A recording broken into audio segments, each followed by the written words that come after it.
ನಮಸ್ಕಾರ. ಸನ್ಮಾನ್ಯ ಮಲ್ಲಿಕಾರ್ಜುನ್ ಖರ್ಗೆ ಸಾಹೇಬ್ರೆ, ಜನರಲ್ ಸೆಕ್ರೆಟರಿ ಆದ ನಮ್ಮ ಸುರ್ಜೇವಾಲಾ ಸಾಹೇಬ್ರೆ, PCC ಅಧ್ಯಕ್ಷ DK ಶಿವಕುಮಾರ್ ಸಾಹೇಬ್ರೆ, ಮತ್ತು CWC ಮೆಂಬರ್ ನಸೀರ್ ಹುಸೇನ್ ಸಾಹೇಬ್ರೆ, ನಮ್ಮ ಜಿಲ್ಲಾಧ್ಯಕ್ಷರಾದ ಜಗದೇವ್ ಅವರೇ, ಮತ್ತು ಯಾದಗಿರಿ ಅಧ್ಯಕ್ಷರೇ, ರಾಯಚೂರು ಅಧ್ಯಕ್ಷರೇ, ಮತ್ತು ಮಂತ್ರಿಗಳಾದ ರಹೀಮ್ ಖಾನ್ ಅವರೇ, ದರ್ಶನಾಪುರ್ ಅವರೇ, ಪ್ರಿಯಾಂಕ್ ಅವರೇ, ಮತ್ತು ಎಲ್ಲ ನಮ್ಮ ಗಣ್ಯ MLAಗಳೇ, ex-MLAಸು, PCC block presidents, PCC members, ಮತ್ತು ಈಗ ತಾನೇ ಮಾತಾಡಿದ ಲಕ್ಷ್ಮಣ್ ಸವಡಿ ಸಾಹೇಬ್ರೆ, HM ರೇವಣ್ಣ ಅವರೇ, ಬಾಬರು ಚುಂಚನ್ಸು ಅವರೇ, ಉಗ್ರಪ್ಪ ಅವರೇ, ಮತ್ತು ಎಲ್ಲ ಗಣ್ಯ ವ್ಯಕ್ತಿಗಳೇ ಮತ್ತು ಕಾರ್ಯಕರ್ತ ಬಂಧುಗಳೇ,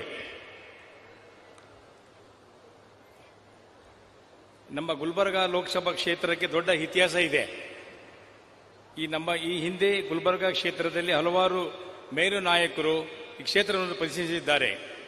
ಸ್ವಾಮಿ ರಮಾನಂದ್ ತೀರ್ಥರು, ಅವರು, ಧರ್ಮರಾವ್ ಅಫ್ಜಲ್ಪುರ್ಗರ್ ಅವರು, ವೀರೇಂದ್ರ ಪಾಟೀಲ್ ಸಾಹೇಬರು, ಧರ್ಮ್ ಸಿಂಗ್ ಸಾಹೇಬರು, ಕಮರುಲ್ ಇಸ್ಲಾಂ ಸಾಹೇಬರು, ಸರಡ್ಗಿಯವರು ಮತ್ತು ಖರ್ಗೆ ಸಾಹೇಬರು ಕ್ಷೇತ್ರ. ಇಂಥ ಪುಣ್ಯ ಕ್ಷೇತ್ರದಲ್ಲಿ ನನ್ನನ್ನು ಅಭ್ಯರ್ಥಿಯನ್ನಾಗಿ ಮಾಡಿದ ಕಾಂಗ್ರೆಸ್ ಪಕ್ಷದ ಹಿರಿಯ ನಾಯಕಿ ಶ್ರೀಮತಿ ಸೋನಿಯಾ ಗಾಂಧಿ ಅವರಿಗೆ, ಮತ್ತು ನಮ್ಮ ಅಧ್ಯಕ್ಷರಿಗೆ, ಮತ್ತು ಪಕ್ಷ ನಾಯಕರಾದ ರಾಹುಲ್ ಗಾಂಧಿ ಅವರಿಗೆ, ಮುಖ್ಯಮಂತ್ರಿ ಸಿದ್ದರಾಮಯ್ಯ ಅವರಿಗೆ, ಮತ್ತು ನಮ್ಮ DK ಶಿವಕುಮಾರ್ ಅವರಿಗೆ, ನಮ್ಮ ಜಿಲ್ಲೆಯ ಎಲ್ಲ ಮತ್ತು ಗುಲ್ಬರ್ಗಾ ಯಾದಗಿರಿ ಜಿಲ್ಲೆಯ ಎಲ್ಲ ನಮ್ಮ ಶಾಸಕರಿಗೆ ಮತ್ತು ಮುಖಂಡರಿಗೆ ಹಾಗೂ ವಿಶೇಷವಾಗಿ ಪಕ್ಷದ ಸಂಘಟನೆಗೆ ಹಗಲು ದುಡಿಯದ ಸಮಿತಿಯ ನಮ್ಮ ಭವ್ಯ ಪ್ರೀತಿಯ ಕಾರ್ಯಕರ್ತರಿಗೆ, ಬಂಧುಗಳಿಗೆ ತುಂಬ ಸಲ್ಲಿಸುತ್ತೇನೆ.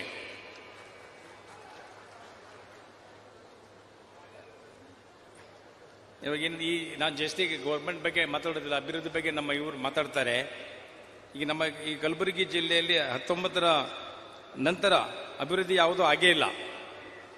ಇದರ ಜೊತೆಗೆ ಆಗಿಲ್ಲ. ಈಗ ನಮ್ಮ ಕಲಬುರಗಿಯನ್ನು ಮತ್ತೊಮ್ಮೆ ಪ್ರಗತಿಯ ಪಥದಲ್ಲಿ ನಾವು ಸಾಗಿಸುವ ಕನಸು ನನ್ನದಾಗಿದೆ. ನನ್ನ ಈ ಪ್ರಾಮಾಣಿಕ ಪ್ರಯತ್ನಕ್ಕೆ ನಿಮ್ಮೆಲ್ಲರ ಆಶೀರ್ವಾದ ಬೇಕಿದೆ. ಈ ಬಾರಿಯ ಲೋಕಸಭಾ ಚುನಾವಣೆಯಲ್ಲಿ ನಿಮ್ಮ ಅಮೂಲ್ಯವಾದ ಮತವನ್ನು ನೀಡುವ ಮೂಲಕ ನನಗೆ ಆಶೀರ್ವದಿಸಿ ನಿಮ್ಮ ಸೇವೆ ಮಾಡಲು ಅವಕಾಶ ಮಾಡಿಕೊಳ್ಳುವಂತೆ ವಿನಂತಿಸಿಕೊಳ್ಳುತ್ತೇನೆ. ಈ ಕ್ಷೇತ್ರದಿಂದ ನಾವು ಲೋಕಸಭೆಗೆ ಹೋದರೆ ನಮ್ಮ ಜಿಲ್ಲೆಯಿಂದ 2 MP ಗಳಿರ್ತಾರೆ. ಒಂದು ಖರ್ಗೆ ಸಾಹೇಬರು ಆಲ್ರೆಡಿ ರಾಜ್ಯಸಭಾದಲ್ಲಿ ಇದ್ದಾರೆ.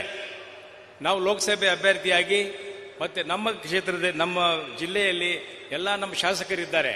ಇದು ನಾವೆಲ್ಲರೂ ಒಟ್ಟಿಗೆ ಲೋಕಸಭಾ ರಾಜ್ಯಸಭೆಯಲ್ಲಿ ಅಸೆಂಬ್ಲಿ ಇದ್ದರೆ ನಮ್ಮ ಪ್ರಗತಿ ಬಹಳ ಸಾಧಿಸುತ್ತೆ. ನಮ್ಮ ಗುಲ್ಬರ್ಗ ಮುಂದೆ ಅಭಿವೃದ್ಧಿ ಆಗಬೇಕಾದರೆ ನಾವೆಲ್ಲರೂ ಕಾಂಗ್ರೆಸ್ ಪಕ್ಷಕ್ಕೆ ಮತ ಹಾಕಿ ನನ್ನನ್ನು ಗೆಲ್ಲಿಸಬೇಕಾಗಿ ತಮ್ಮಲ್ಲಿ ಕಳಕಳಿ ವಿನಂತಿ ಮಾಡುತ್ತೇನೆ. ತಾವೆಲ್ಲರೂ ನಮಗೆ ಆಶೀರ್ವದಿಸಿದಂತೆ ನಂಬಿಕೆ ನನಗಿದೆ. ತಾವೆಲ್ಲರೂ ಬಹುಮತ ಪ್ರಜೆ ನಮ್ಮನ್ನು ಆರಿಸಬೇಕಾಗಿ ಕಳಕಳಿ ವಿನಂತಿ ಮಾಡುತ್ತೇನೆ. ಇಂದಿನ ಇಂಥ ಬಿಸಿಲಿನಲ್ಲಿಯೂ ಕೂಡ ನಾಮಪತ್ರ ಕಾರ್ಯಕ್ರಮಕ್ಕೆ ಆಗಲೇ ತಮ್ಮೆಲ್ಲರಿಗೂ ನನ್ನ ಹೃದಯ ತುಂಬಿದ ಧನ್ಯವಾದಗಳನ್ನು ಅರ್ಪಿಸುತ್ತೇನೆ. ಧನ್ಯವಾದ. ಜೈ ಹಿಂದ್, ಜೈ ಕರ್ನಾಟಕ, ಜೈ ಕಾಂಗ್ರೆಸ್.